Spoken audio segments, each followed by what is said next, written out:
বিসমিল্লাহির রহমানির রহিম।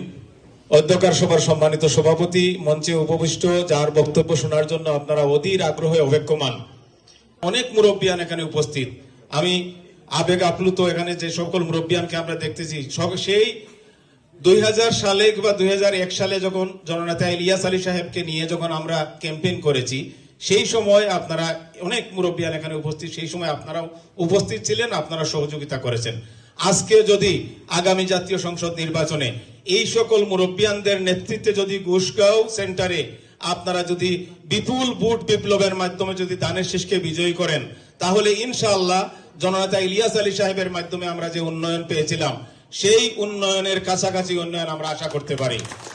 এই ঘোষগাঁও গ্রামে আব্দুল যেটা বলেছে, দুইটি রাস্তার কথা, একটি রাস্তা দিয়ে দয়ামির থেকে ঘোষগাঁও এসে আরেকটি রাস্তা দিয়ে আবার পুনরায় দয়ামির যাওয়ার জন্য বিকল্প রাস্তা। এই যে রাস্তাটি, আজকে এই রাস্তা দিয়ে যে আসলাম, আমার সাথে যে আমার মোটরসাইকেলের চালক যে ছিল, সে বলল যে এই রাস্তাটা সম্ভবত ইলিয়াস ভাইয়ের করা।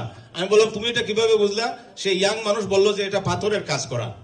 জননেতা ইলিয়াস আলী সাহেব উসমানীনগর, বালাগঞ্জ, বিশ্বনাথের অনেক রাস্তা করেছিলেন, শত শত কিলোমিটার রাস্তা করেছিলেন।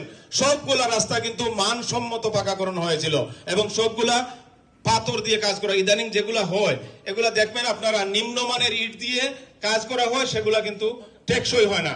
অতএব আমরা আশাবাদী, আপনারা যদি ঐক্যবদ্ধ থাকেন, ইনশাআল্লাহ আগামী জাতীয় সংসদ নির্বাচনে ধানের শীষের বিজয় ইনশাআল্লাহ কেউ ঠেকাতে পারবে না।